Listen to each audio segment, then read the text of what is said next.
Hello friends, welcome to SSC coaching centre. दोस्तों, आज के वीडियो में देखेंगे गणित का बहुत ही बेहतरीन क्लास।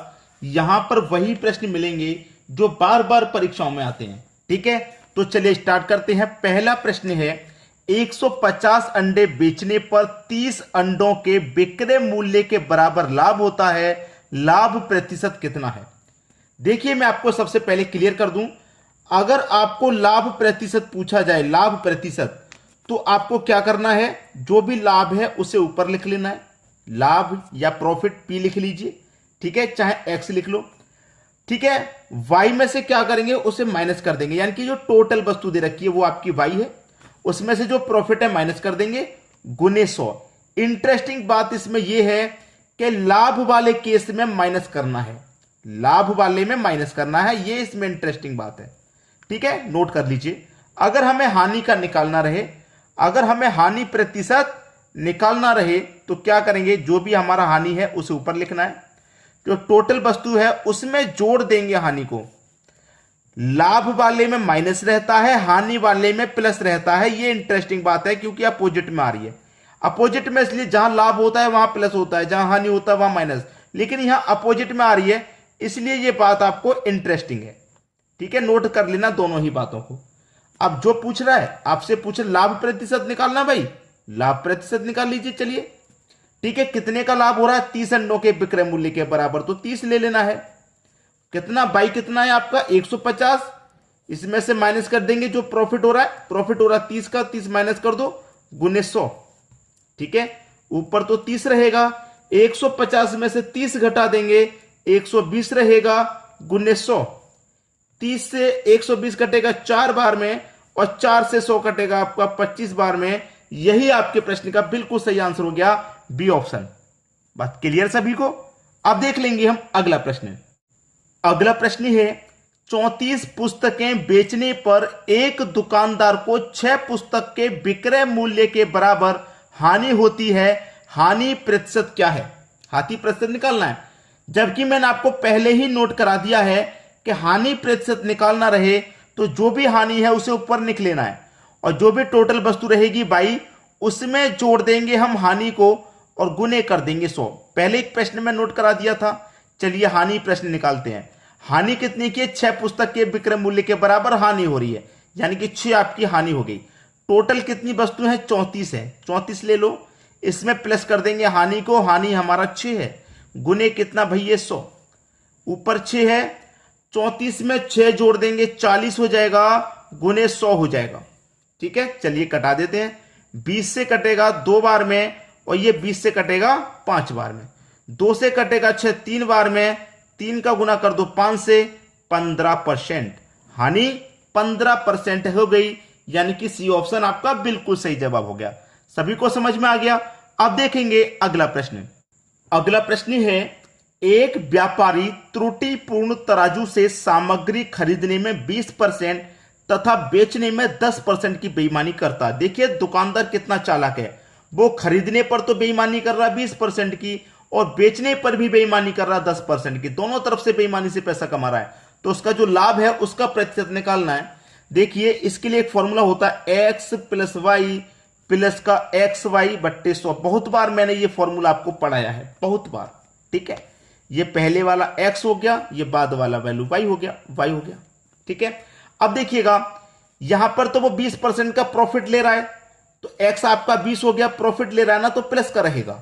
यहां पर वो 10% का प्रॉफिट ले रहा है, यहां पे भी प्रॉफिट ले रहा है, तो ये भी प्लस का, तो प्लस प्लस आपका प्लस ही रहेगा। x 20 है, y आपका 10 है, बट्टे में 100 है। 2 जीरो से सीधे सीधे 2 जीरो कटा दूंगा, 2 का गुना 1 से कर दूंगा, ये 2 हो जाएगा। 20 प्लस 10 30 हो गया, 30 में जोड़ देंगे 2, ये हो गया कितना, 32। पहला ऑप्शन बिल्कुल सही, आसानी से समझ में आ गया, कोई प्रॉब्लम किसी को बिल्कुल नहीं होगी। अब देखेंगे अगला प्रश्न।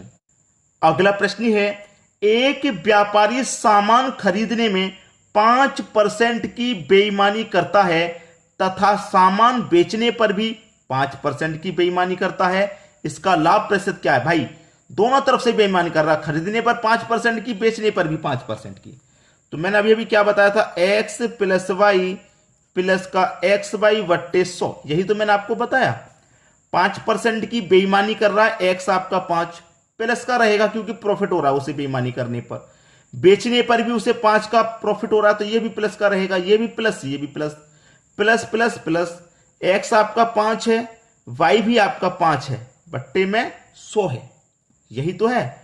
अब 5 का गुना 5 से हो गया भैया 25, 25 से कम 25, 25 100 के 100, 5 प्लस 5 10 हो गया, 5 प्लस 5 10 हो गया, ठीक है। प्लस अब 4 में 1 में भाग दूंगा 4 से तो 10 5 बार में जाएगा, जाएगा कि नहीं जाएगा? तो 10 में 10 5 जोड़ दो, आ गया आपका आंसर, ठीक है। 10.25, यही आपका बिल्कुल सही जवाब है। क्लियर हुआ सभी को? अब देखेंगे अगला प्रश्न। अगला प्रश्न है, एक बेईमान दुकानदार अपने सामान को क्रय मूल्य पर ही बेचने का दावा करता है। क्रय मूल्य पर बेचने का मतलब है वो जितने का खरीद के लाया उतने का ही बेच रहा है, परंतु 1 किलो के स्थान पर 950 ग्राम ही तोलता है। लाभ प्रतिशत ज्ञात करें। समझ में आ गया क्या कह रहा है? वो ये कह रहा है कि मैं कोई भी सामान 100 रुपए का खरीद के लाया हूं तो 100 रुपए का ही बेच रहा हूं। जैसे 100 रुपए में वो खरीद के लाया 1 किलो चीज, 1 किलो में कितने ग्राम होते हैं? 1000 ग्राम। 100 रुपए में वो खरीद के लाया 1000 ग्राम, लेकिन 100 रुपए में बेच कितना रहा है? 950 ग्राम बेच रहा है। 950 ग्राम ही तो बेच रहा है, तो बेचने पर फायदा कर रहा है 50 ग्राम का। 1000 ग्राम खरीद रहा है, 950 ग्राम बेच रहा है, बेचने पर फायदा कर रहा है वो 50 ग्राम का, यही उसका फायदा है, ठीक है।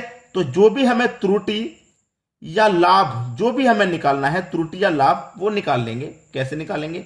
जो त्रुटि हुई है उसे ऊपर लिखना है, ठीक है, और जो तोली गई माप है, याद रखें तोली गई माप, जो तोली गई माप है उसे नीचे रखना है, गुने 100 कर दीजिए। त्रुटि कितने की गई? 1000 ग्राम के स्थान पर 950 ग्राम तोला गया, कितने की त्रुटि गिरी गई? 50 की। तोली गई माप, कितना तोला जा रहा है? 950 ग्राम तोला जा रहा है, ठीक है, गुने 100। प्रश्न खत्म, कुछ भी नहीं बचा। अब तो 0 से 0 गया, 5 से 95 19 बार में जाएगा, 19 पंजे 95, 5 बचेगा, 5 ऊपर बट्टे में 19, 5.5 बट्टे 19% का लाभ हो जाएगा, यही आपका सही जवाब है। बात सभी को अच्छे समझ में आ गई? अब देखेंगे अगला प्रश्न। अगला प्रश्न है, 20% की दर से 2 वर्षों का प्राप्त चक्रवृद्धि एवं साधारण ब्याज का अंतर कितना होगा यदि मूलधन 5000 रुपए है?